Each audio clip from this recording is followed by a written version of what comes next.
Hey everyone, I'm Eric from Bright Shiny Robot, and today I'm leading a session on navigating the crisis, how we can be responsible marketers during the coronavirus situation. Now, this is part of a webinar that I delivered to several people.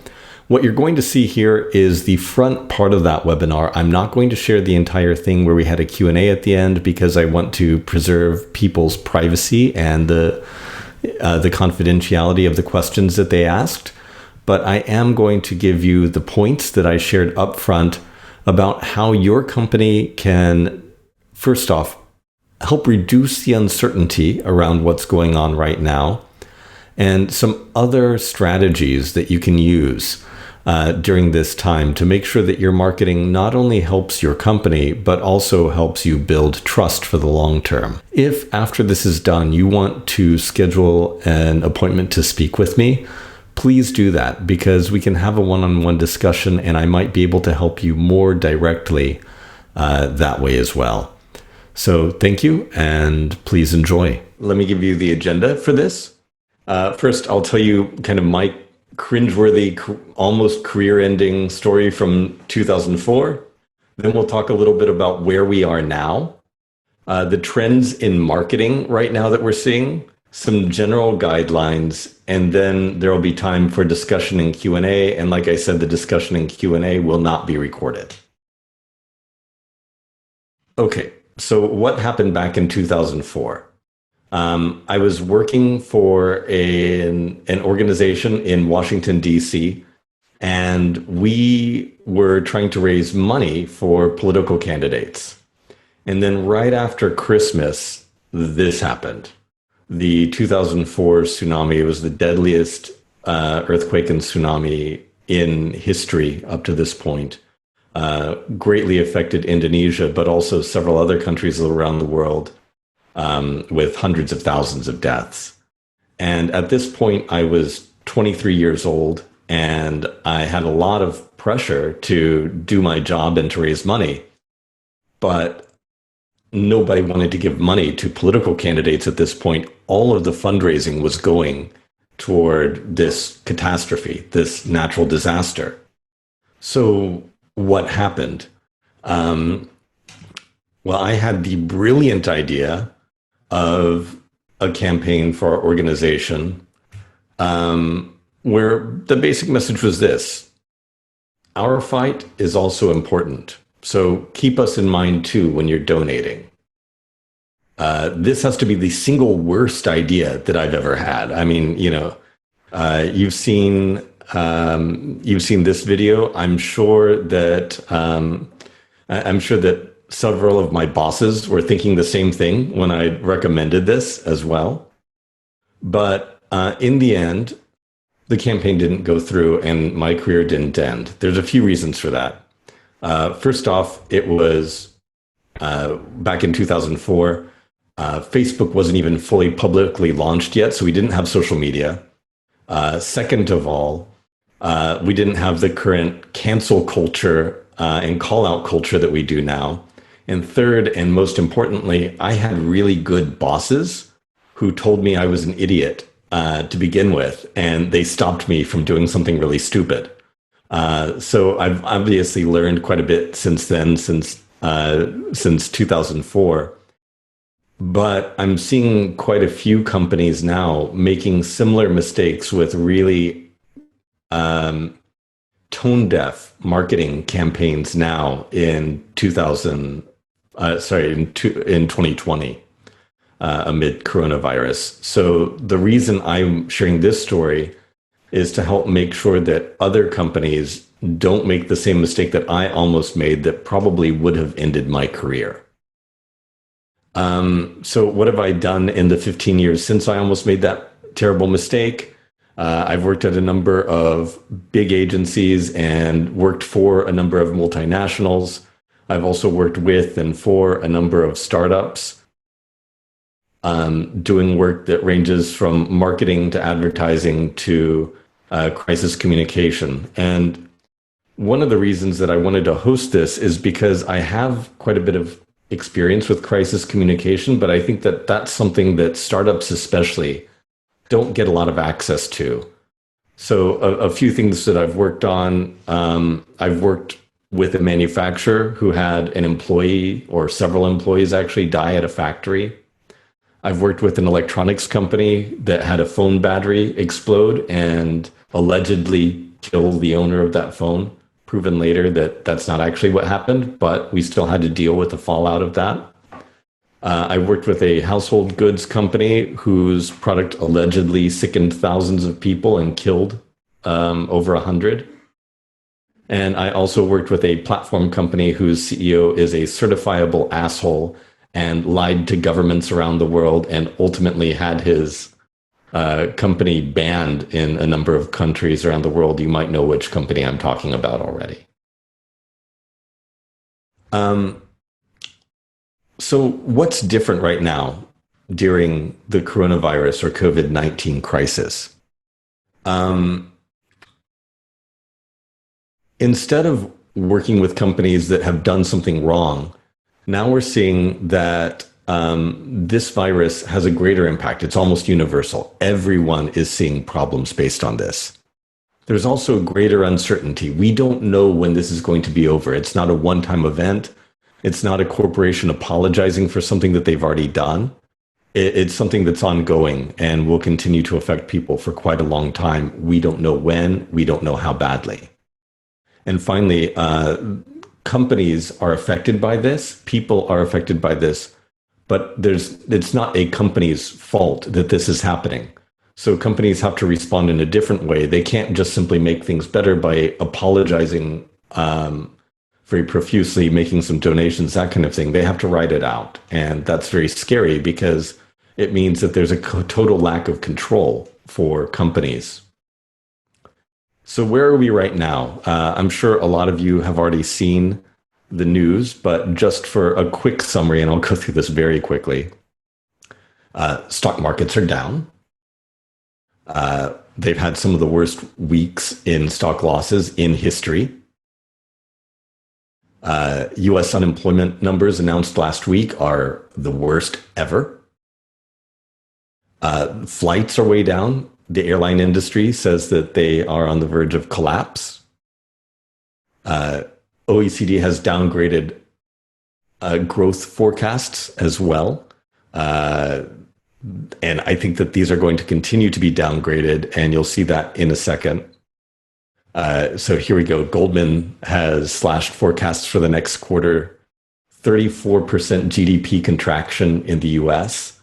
So that's incredibly scary, and 15% unemployment as well. It's unprecedented.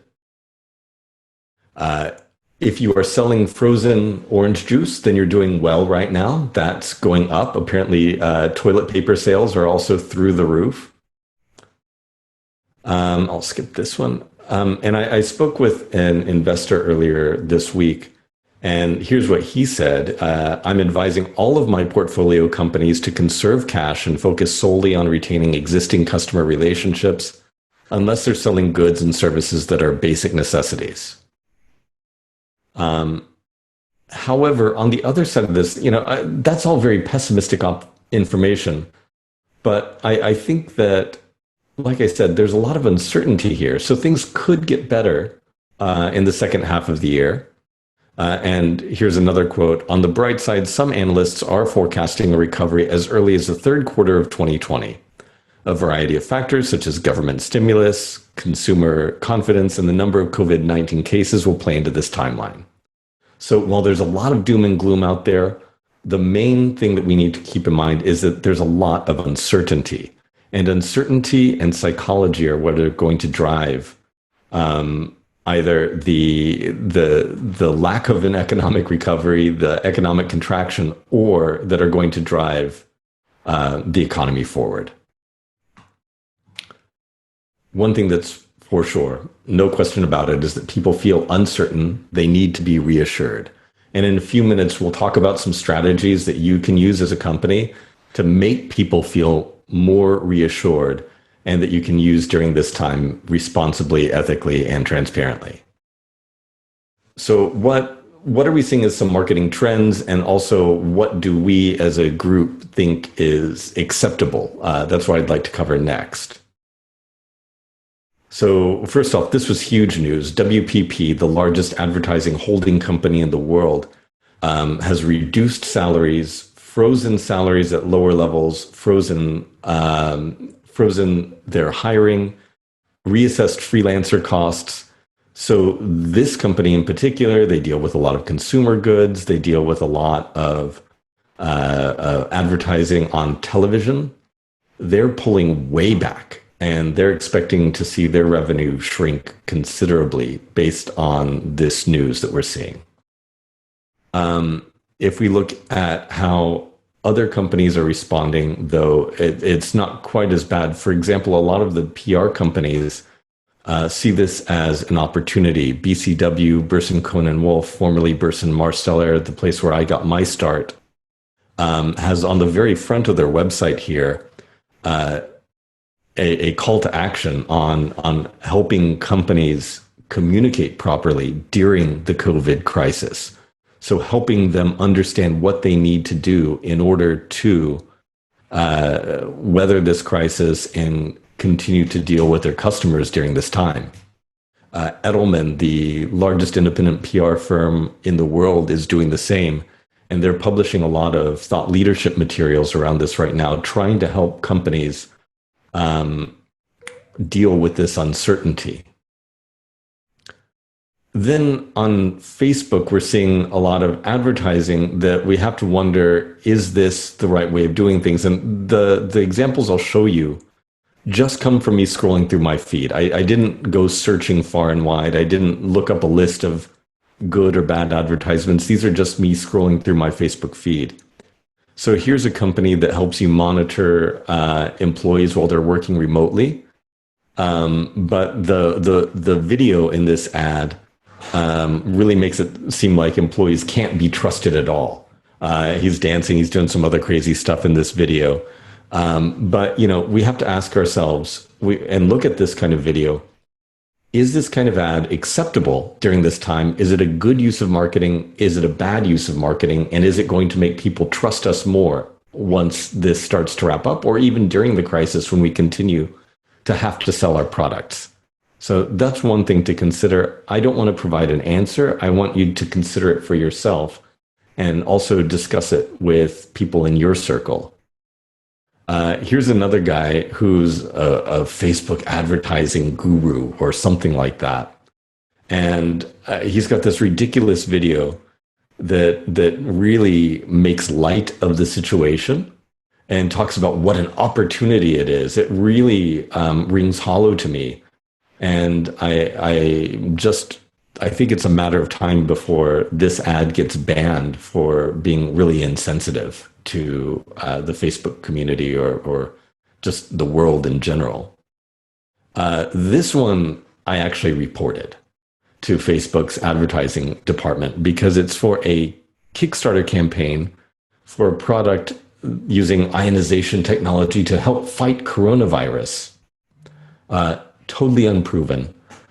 This technology hasn't been proven. The company itself hasn't been proven. They're probably not even going to ship in time to help anyone during this, even if their product did work. So this is something to consider as well. That using this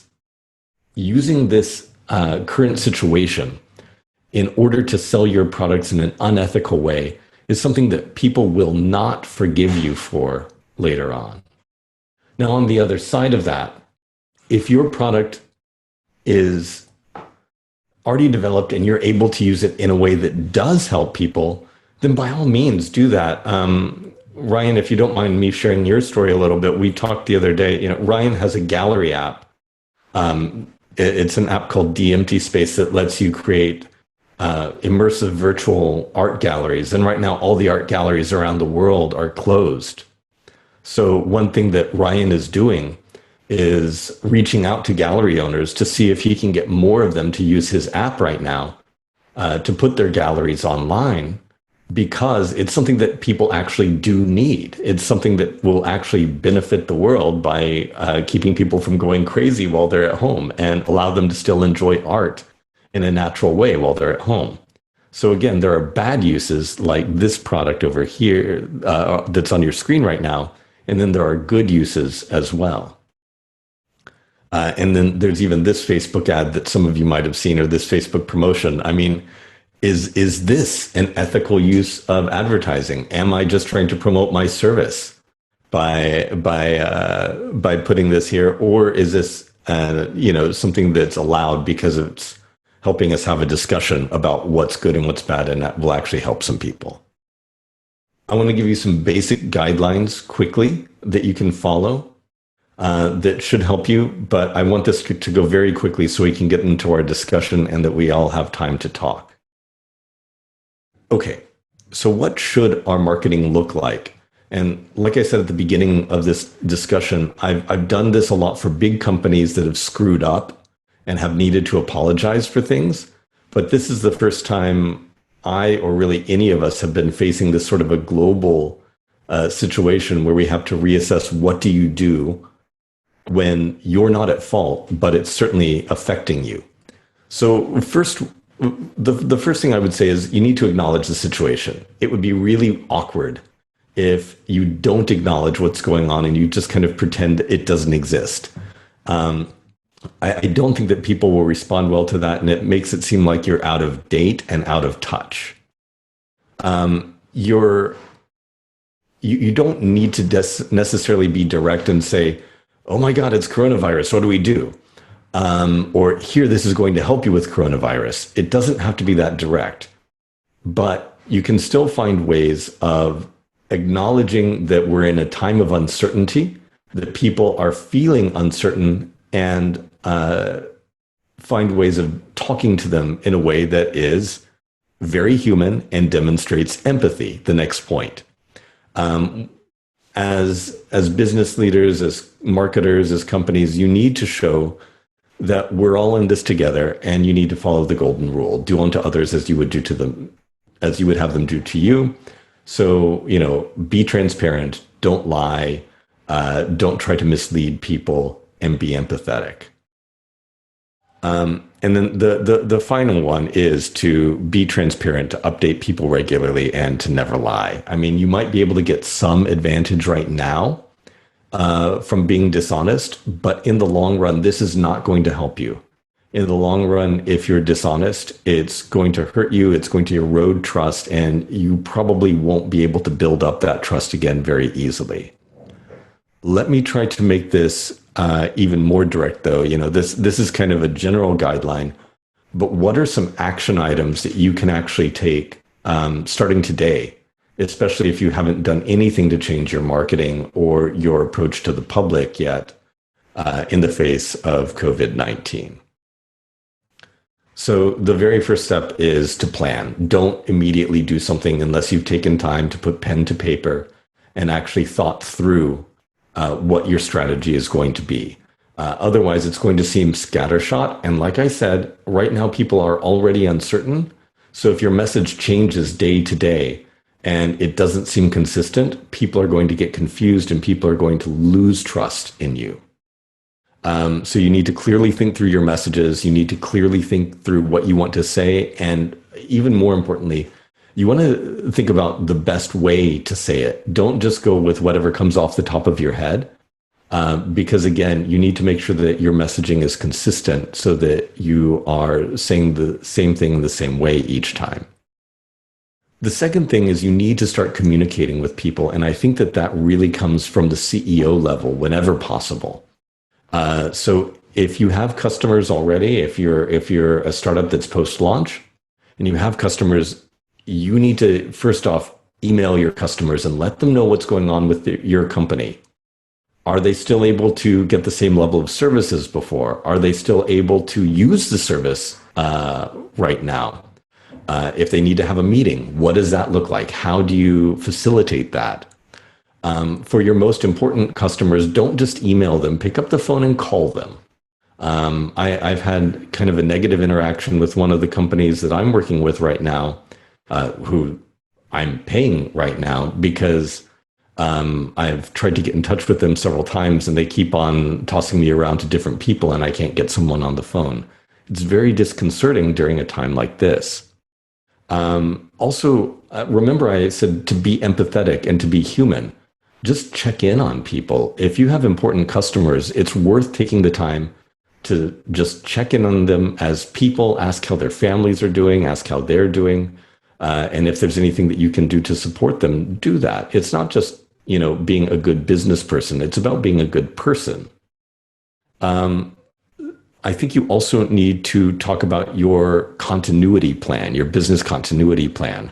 Now, if you're here in Asia, then it's probably a little bit late for this, but you can still do it if you haven't yet. Again, you need to let people know, what are you doing to make sure that you can continue to serve your customers during this time? And then that first communication should not also be the last communication. If you are a high-touch company, if you're a company that's in consulting, or if you're actively working with clients, then you might want to have communication with them every 1 or 2 days to make sure that they are fully updated. If you're running a software as a service or something like that, where it's a little bit lower touch, probably weekly emails are still appropriate to let people know that you're still there, you're still working hard, and that you're still there to serve them. Or if there will be some disruption, let people know as quickly as possible so that they can make other plans and you can help them make those other plans too. One other point I'd like to make is don't neglect your employees. They are possibly your most important stakeholders, and you need to continue to communicate with them very actively, even if they're working from home or if they're working in the office. Don't let them be uncertain about what's happening with the company, what's happening with the company's finances, what's happening with the company's customers. By keeping them involved and up to date, you reduce uncertainty in their lives. Now, some of the things you tell them might be scary. You might have to tell them, our revenue is down by 50%. And we might have to make cuts in the short term, but we're trying not to.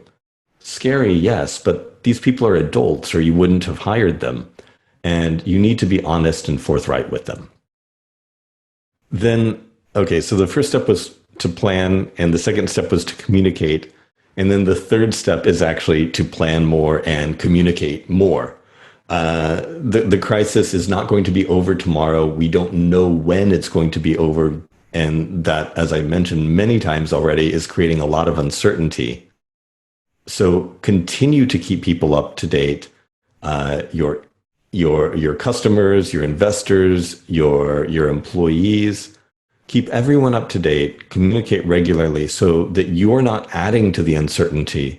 You're helping to lower that uncertainty, and you seem like a rock during a time that's very difficult for people.